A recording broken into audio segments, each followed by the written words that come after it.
படைக்கும் தொழிலுக்கு அதிபதியாக நான்முகன் பிரம்மன் அந்த உயிரினங்களை காப்பதற்கு நமோ நாராயணன் என் பெருமான் நமோ நாராயணன் இருக்கிறான். படைக்கவும் அழிக்கவும் என் ஆண்டவரான சிவபெருமான் இருக்கிறான். மூர்த்திகளுக்கும் கடவுளாக அமர்ந்திருக்கிறான். அப்படி இருக்கக்கூடிய வேலையிலே ஆண்டவன் சிவபெருமான் இந்த 14 லோகத்தை மூன்றாக பிரித்தால் அதலை சுதலை அதன பாதாள உலகம் என்றும் இருக்கிறார். கைலாசத்தில் அமராவதி தேவர்கள் இருக்கிறானே சுதலை என்று சொல்லக்கூடிய இந்த பூலோகம் நன்னலிலே இந்த பூலோகத்திலும் உலகத்திலே ஈரமையானவதில் 84 லட்சம் கோடி மனவேதங்களை படைத்திருக்கிறார்.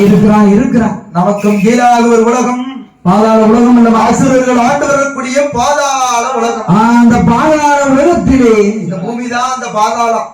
இங்க வாழக்கூடியவன் தான் அசுரன். நம்ம தான் அந்த அசுரன், வேற யாருமே இல்ல. குணம் அப்படி இருக்குல்ல.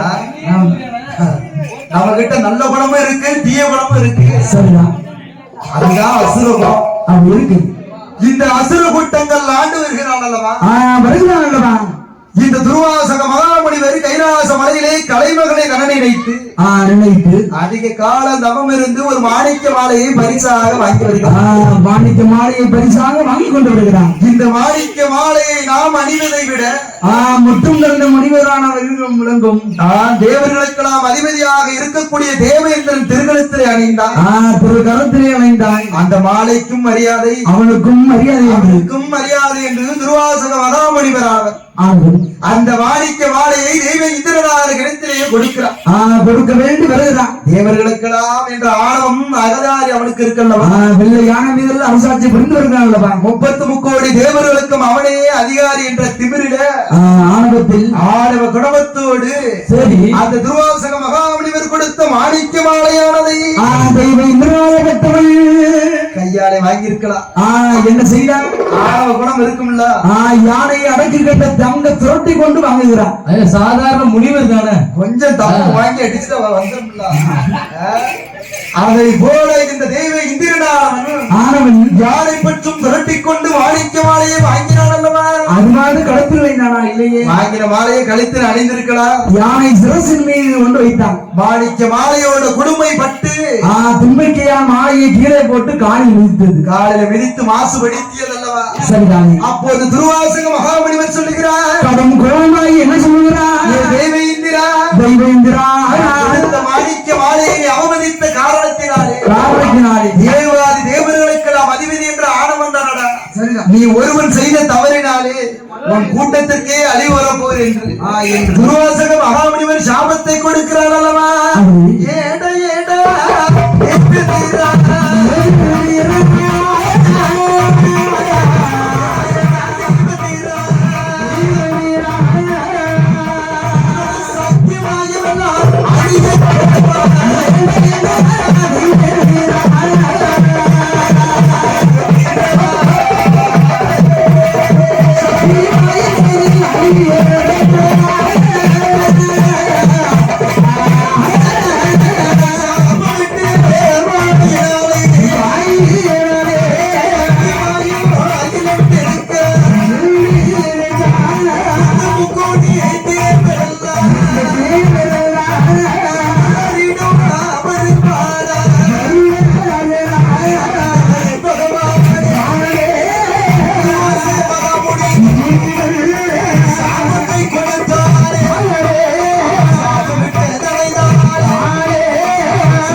ஆண்டவன் ஜீவனத்திலே வந்த முறைகளை ஐயா பகவானே துர்வாசக மகாமுனிவர் கொடுத்த சாபத்தினாலே தெய்வ சக்தியை இழந்திருக்கிறோம் ஐயா. சக்தி மாயம் இழந்திருக்கால் ஆண்டவா உங்களுக்கு எப்படி பூசை பணிவிடலை செய்வது?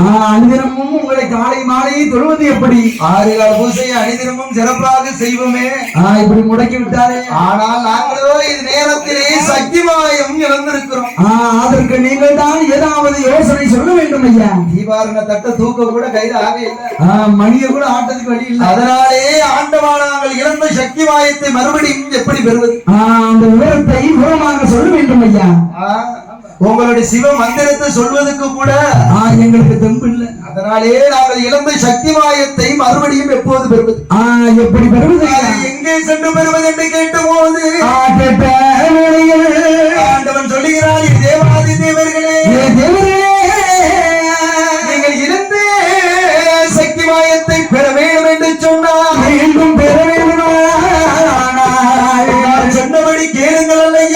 என்ன ஏ தேவாதி தேவர்களே அந்த திருப்பாதல்ல கடலை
என்ன என்ன மரத்தை வைக்கிறார் ஆண்டவன் பகவான் நாங்களும் சக்தி மாயம் இழந்திருக்கிறோம் இழந்து கொண்டிருக்கிறோம் நாங்கள் எப்படி சென்று திருப்பார் கடலை தாலியாக்கி மகந்திரகரி மலையை மத்தாக நிறுத்தி அதுவும் கொடிய விஷம் கொண்ட வாசிக்கின்ற பாம்பை எப்படி கையிலாக பூட்டுவது எப்படி எங்களால் முடியும் ஐயா பாம்பு தீட்டினா இறந்து விடுவோமே ஏற்கனவே சக்தியை இழந்திருக்கிறோம் நாங்கள் சக்தி மாயம் இழந்திருக்கிறோமே ஆண்டவா அதனால் எங்களால் எப்படி தெய்வ அமிர்தம் கிடைக்க முடியும் தேவாதி தேவர்களிடத்திலே ஆண்டவன் சொல்லிடுவான் நீங்கள் மட்டும் மறந்துவிடாத வேண்டாம் வேற என்ன உங்க கூட சொக்காரம் இருக்காமல சொக்காரம் இருக்கா பாரு திதி வயிற்றில் பிறந்தவர்கள் அதிதி பெற்ற மக்கள்கள் தேவர்கள் திதி பெற்ற மக்கள்கள் அசுரர்கள் அந்த அசுரர்களையும் உங்களோடு கூட்டு சேர்த்துக் கொள்ளுங்க சேர்த்துக் கொள்ளுங்க அண்ணன் பச்சை அசுரம் இருக்கான் பத்தியா அண்ணனையும் கூட்டு சேர்த்துக் கொள்ளுங்க சரிதான் எங்க அண்ணன் வந்தோம்னா அவ்வளவுதான் அது ஒரு செம்பா இருக்குங்க அதை போல அசுரர்களை கூட்டு சேர்த்துக் கொண்டு இந்த தேவாதி தேவர்களும் அசுரர்களும் எங்கே வருகிறார் எங்கே கடலிலே தெய்வம்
பாடுபடும் போது இரண்டு பேரும் ஒன்றாக பாடுபட்டா பங்கு வைக்கும் போது சண்டை வருது நம்ம பண்ண வரும்பத்தியா ஒரு சண்டை 500 ரூபாய் 100 ரூபாய் குறையும் போது வரும் அதே மாதிரி அசுரர்கள் தேவாமிர்தம் எனக்கு என்கிறான் அந்த பேலன்ஸ் 250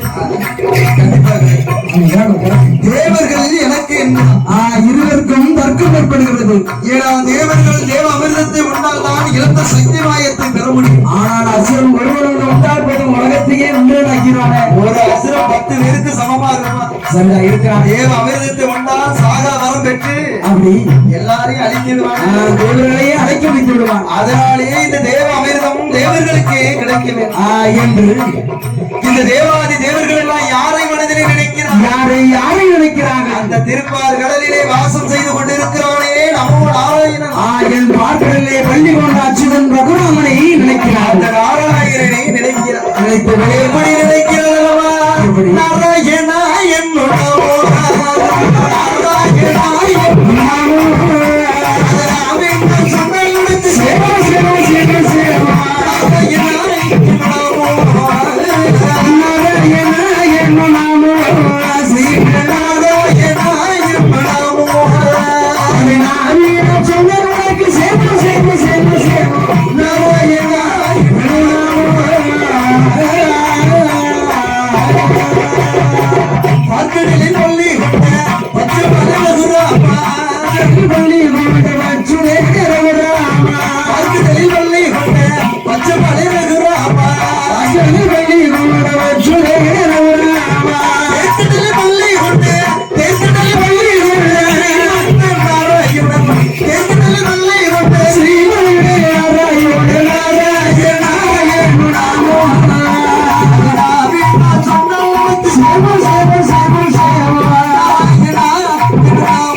அமைந்த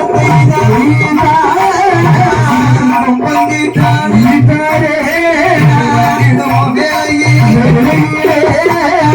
அசுரக்கும் பங்கிடும் என்ன ஆகுது? சூரியன் சந்திரனும் சொல்கிறான், ஏ மாயவா, ஏ ரகுராமா, நீ யாருக்கு தேவ அமிர்தம் கிடைக்க கூடாது என்று நினைத்தாய், அவருக்கு கொடுத்து விட்டாரே எம்பெருமானே. அதோ இப்ப தேவ அமிர்தத்தை வாங்கியது தேவர்கள் அல்ல, அது அசுரத்தில் அசுரன் என்று சொன்ன போது அப்படி கர்த்தால் மாயம் கையிலிருக்க அகப்பே கொண்டு 2 அசுரனுடைய தலையை வெட்டினார். தொண்டித்த வேளையில் உடல் அழிந்து தலை மட்டும் இருந்து பேசுது. தேவ அமிர்தம் உண்ட காலத்தினால தொண்டை விட்டு கீழே இறந்து வெட்டிட்டாமத்தினால தேவ அமிர்தம் தொண்டையிலே நினைனால தலைக்கு மேல உயிர் இருக்கு. சிரசு மட்டும் பேசுகிறது. உடல் அழிவுபட்டு சிரசு மட்டும் பேசுகிறது. ஏ சூர்யா சந்திரா, என்னை காட்டி கொடுத்த காரணத்தினாலே வருடத்தில் ஒரு முறை உன்னை தீண்டாமல் விட மாட்டேன். உருண்டு ஓடிய தலை ராகும் கேதுவுமாக போனதல்லவா? சரிதான். கூடியிருந்த மற்ற அசுரர்கள் எல்லாம் பார்க்கிறான், என்ன ஒரு மோகினி அசுரன் தலையை வெட்டுவதா என்று அசுரர்கள் எல்லாம் மோகினி மேலே படையெடுக்கக்கூடிய வேலை. என் மாயவனாலும் மறு சுருவத்தை எடுக்கிறான். எப்படி எடுக்கிறான்? இந்த அசுரர்களை அழிக்க வேண்டும் என்று அசுரர்களை அழிக்க வேண்டும் என்று கையில் வைத்திருக்கக்கூடிய சக்கரத்தை சுதர்சன சக்கரத்தை அந்த சுதர்சனம் என்று சக்கரத்தை எடுத்து ஏவல் செய்கிறான் அல்லவா? ஏவல் செய்யக்கூடிய வேலை கண்ணனுடைய சக்கராயத்துக்கு பயந்து யாரெல்லாம் இந்த தேவாதி தேவர்கள் எல்லாம் சக்கரத்தை வணங்கி நின்றார் இருக்கிறார்கள். அசுரர்கள் கூட்டம் சக்கரத்திற்கு தனியே பயந்து அந்த பாதாள உலகத்தில்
மன்னன் சொல்லை மங்கை கேட்டு மங்கை சொல்லை மன்னன் கேட்டு ஒருவர் சொல்லை ஒருவர் கேட்டு வெற்றிமுடன் ஆண்டு வருகிறார்கள். நீதி நேர்மை கண்டியும் கட்டுப்பாடு விளைவிடாமல் ஆண்டு வருகிறார். ஆண்டு வரும் வேலையிலே நாட்டை ஆளக்கூடிய மன்னனுக்கு என்ன இருக்க வேண்டும்? நீதி நிச்சயம் வேணும், ஒழுக்கம் வேணும்ல. நாட்டை ஆளக்கூடிய மன்னனுக்கு முதல்ல கல்வியும் நீதி இருக்க வேண்டும். நேர்மை ஒழுக்கம் கண்ணியம் கட்டுப்பாடு எல்லாம் முக்கியம் வேண்டும் அல்லவா? சரிதான். அதை போல பாதாள உலகத்தை ஆண்டு வருகிறார் சிவகாமன். வந்து விடலாம் அல்லவா? கண்ணியம் கட்டுப்பாடோடு ஆண்டு வந்ததினாலே இந்த பாதாள உலகத்தில் கிராமத்திலே பாரில் மலை பொழிந்து அப்படியே பச்சை பசலையில் விளைஞ்சிரு. மாதம் மும்மாறி மழை பொழிந்து வருடம் 30 விளைகிறது. 30 விளைகிறது. ஆமா. ஒரு நாடு செழிக்க வேண்டுமானால் என்ன வேணும்? நீர் வேண்டும் அல்லவா? நீரின்றி அமையாது உலகு. இவ்வுலகு மழை செல்வம் வேணும். ஆமாடா. அந்த மழை வரணும் வேணுமா என்ன செய்யணும்? நல்ல மரங்களை நட்டு வைக்கணும். சரிதான். காடுகளை காக்கணும். மரங்களை நல்லா நட்டு வைக்கணும். வீட்டுக்கு ஒரு மரம் இல்ல 1000 மரம் நட்டு வைக்கலாம். சிலிண்டர் வேற ஏறி போச்சு. அதுக்காண்டி வீட்டுக்குள்ள வச்சுறாங்க. அதனால மரத்தை தான் வெட்டி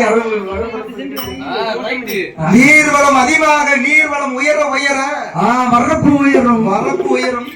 வரப்பு உயர உயர கதிர் உயரும். சரிதான். கதிர் உயர உயர என்ன? நாட்டு குடிவடை மக்களோட செல்வங்கள் உயரும். நிச்சயமாக உயரும் அல்லவா? நாட்டு மக்களோட செல்வங்கள் உயர்ந்ததுன்னு சொன்னா மன்னனுடைய புகழ் உயரும். அந்த நாட்டு மன்னனோட செங்கோல் உயரும். சரிதான். அதை போல மாதம் மும்மாறி மழை பொழிந்து வருடம் 30 விளைந்து விளைந்து செல்ல செழிப்போடு ஆண்டு வருகிறான் அந்த ரிஷிவலா வரணும். சரிதான்.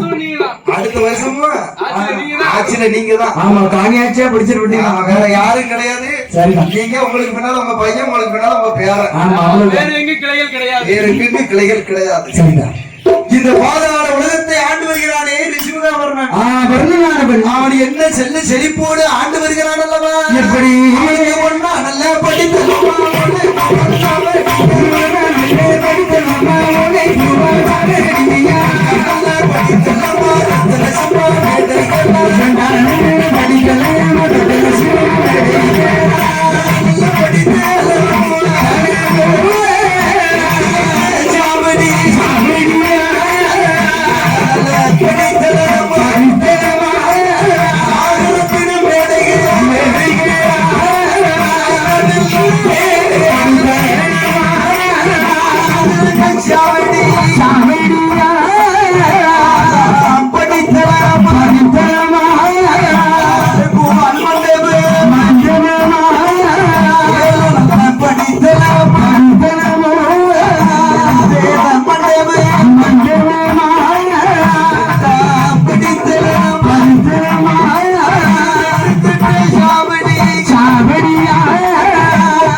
தங்கத்தினாலே இருக்கிறது.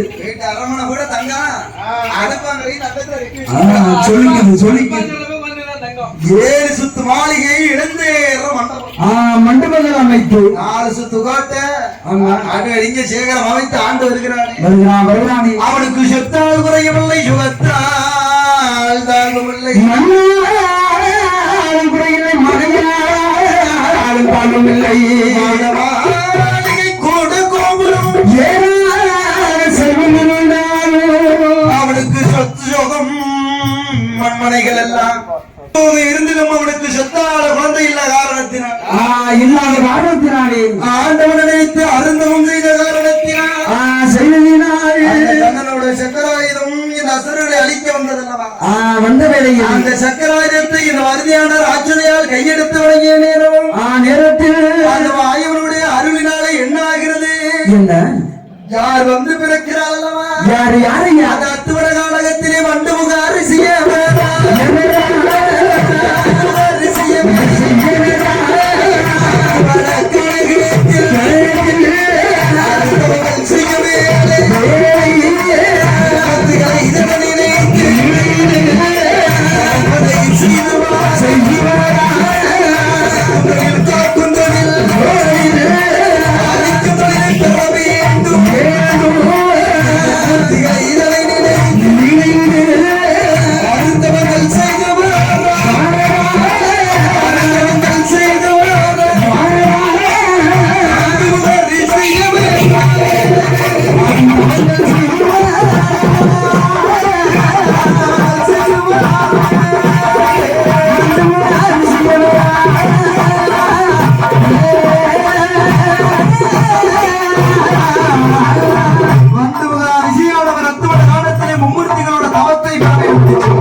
என்ன இந்த மும்மூர்த்திகளும் பார்க்கிறார்.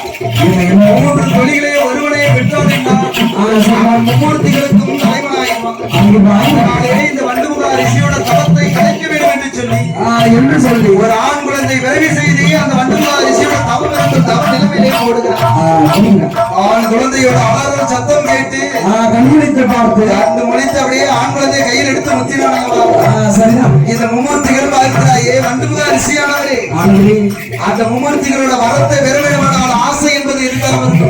வேண்டும் வேண்டும் நீ ஆண் குழந்தையை கண்டு பிள்ளை ஆசை முதல் கொண்டு சரியா கையில எடுத்து முத்தினல்லவா, அப்படி. அதனாலே உன் தவம் குறைந்ததா என்று சொன்னபோது உழைத்த வேலையில் அப்போதுதான் இந்த வண்டுமுக ரிஷியானவர் பார்க்கிறாயே, ஆண் குழந்தை, ஐயா நீ யாரால் பிறவி செய்யப்பட்டாயோ அவருடைய அறிவு பெருமாங்க தவத்தை கழிக்க அழைக்கி வந்த அழிப்பதற்கு வந்து பிறந்த குழந்தையானே, அப்படி நீ யாரால் பிறவி செய்யப்பட்டாயோ ஒரு காலத்திலே வளர்ந்து வாலிபமாகி அவர்களுக்கே எதிராக உன் உடம்பெல்லாம் தீவொலியாக அழிந்து உன் சிரசு வெடித்து சாவா என்று அப்படி ஆண் குழந்தையோட காலை சுத்தி காலகரன்னு எரிஞ்சுட்டான். எரிகிறான் பாதாளத்தை நோக்கி எரிஞ்சான் அல்லவா. சரியா அந்த குழந்தை யாருக்கு வந்து பிறக்கிறது? யாருக்கு வர்ணனுக்கும் மதியான ராட்சதையாளுக்கும் வந்து பிறக்கிறது. பிறக்கிறது கண்ணனோட சக்கராயத்தை கையெடுத்து வணங்கினான் என்றாலவா. சரியா அன்றதங்கி குடிமறந்தால் ஆளிலையால் கர்ப்பமானால் கர்ப்பமாயி ஊழறிய ஒரு மாதம் ஆளறிய 40 நாள் 40 நாள் 10வது மாதத்திலே வளம் பெறும் நாளையிலே பெற்றெடுக்கிறாள் ஈற்று வரை நடைவேத்து மருத்துவம் பார்க்கக்கூடிய வேலையிலே வேலை வேலை இந்த ரத்த கண்ணி பெண்ணாளுக்கு என்ன ஆகிறது என்னமா அவளுக்கு அடி பிடிக்க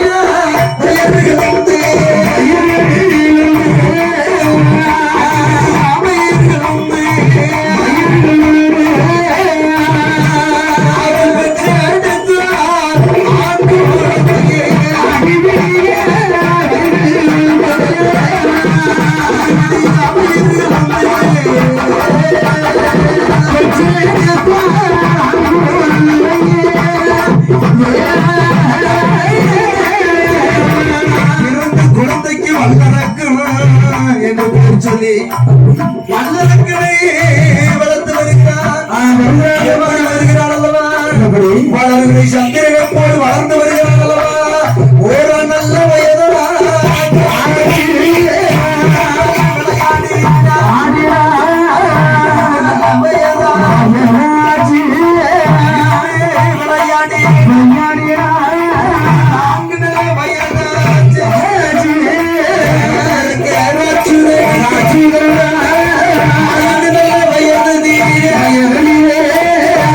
கல்வி படிக்குவார்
என்ன அருந்தியான ராட்சதையாலும் பார்க்கிறான். என்ன செய்கிறான்? பெற்றெடுத்த இருக்கிறானே மகன் வல்ல அரக்கனுக்கு என்ன நாட்டை ஆள வைக்க வேண்டும், முடிசூட்ட வேண்டும் என்று அதனாலே அவனுக்கு ஒரு செல்ல கல்யாணத்தை முடிச்சு வைக்கணும். சொந்தத்துல ஒரு சித்திரவள்ளி ஐயா ஜாலி ஜாலி கல்யாணம், எனக்கு கல்யாணம். நல்ல வீட்டை முதல்ல கட்டி காக்கக்கூடியவன் தான் சரியா நாட்டை கட்டி ஆளுவான். உண்மைதான். Test. ஒரு மனிதன் வீட்டை எப்படி செல்ல செழிப்போட ஆண்டு வருகிறானோ அப்படி அதை போலதான் நாட்டை பரிவாரம் செய்வான் என்று சொல்லி அவனுக்கு திருமணத்தையும் முடித்து வைத்து திருமணம் முடித்த கையினாலே முடிசூட்ட வேண்டும் என்று அவனை முடிசூட்ட வேண்டும் என்று சுக்கராச்சாரி அதை முன்னழைத்து 55 தேசத்துக்கு அறிக்கையோடு அனுப்பினார். 55 தேச மன்னர்கள்லாம் வந்தார்கள். 55 நாட்டு சிற்றரசர்களா வந்து வந்து அந்த சிற்று நாட்டு அரசர்களோடு கூடும் முன்னளவையிலே அந்த சபையிலே சபையதிலே இந்த வல்லரங்கராட்சதனுக்கு அவனுக்கு செங்கோலை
சட்ட திட்டங்களை ஓடுகிறான் ஆலயத்திலே அடைக்கக்கூடிய வேலையிலே ஆண்டவன் பார்க்கிறானே வல்லரக்கா வர்ண பகவானே நீ வந்த உடனே என் தலையிலே கையை வைக்கிறியே வச்சுட்டியே தாங்க முடியலையே வர்ண பகவானை அழைத்து வருமானங்கள் சொல்லுகிறான் உன்னை இன்னைக்கே இவன் அழிக்கணும் அதனாலே வர்ண பகவானை அழைத்து ஐயா வர்ண பகவான் பாதாள சுற்றி இன்று முதல் நாள் வரையிலும் மழை பொழியாமல் 12 வருஷத்துக்கு மழையே பொழியக்கூடாது வரும் பஞ்சத்தில் இருக்கும் பஞ்சம் வந்து சேருகிறது அல்லவா அப்படி பாதாள உலகத்திலே எப்படி பஞ்சம் வருகிறது அங்க நாளில்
சிற்று நாட்டு அரசர்களால் வல்லரக்கன் மேலே படையெடுத்து வரக்கூடிய வேலையில் இந்த வல்லரக்கனான ஆண்டவனை நினைத்து அதிக வரவாகி அக்னி வரத்தை வாங்கி வருகிறார். இந்த அக்னி வரத்தினாலே இந்த வல்லரக்கனை இங்கே பாதாளத்தில் கொண்டு இந்த அக்னி வரம் கொண்டு போனா இறையில் உலகத்தை அழித்து விடுவார். அதனால இங்கேயே சங்காரம் அதனாலே கைலாச மலையிலே இந்த வல்லரக்கனை அழிப்பதற்கு யார் வருகிறார்? மாய கண்ணனாளவன் அந்த கொண்டு வந்தவன்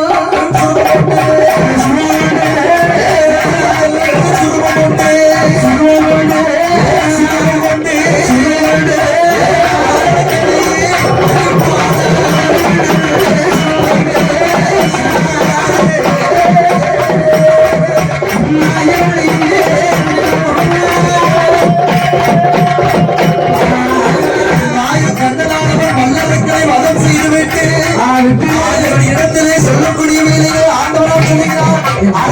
பெற்ற சுருவத்தை காட்ட வேண்டும் என்று சொல்லும்போது மறுபடியும் ஆண்டவன் யோகினி சுருவம் எடுத்த வேளையில் ஆண்டவன் எதை எடுப்பது மாயவன் என்று அறியாமல் யோகினி பெற்ற நிலையத்தை காவல்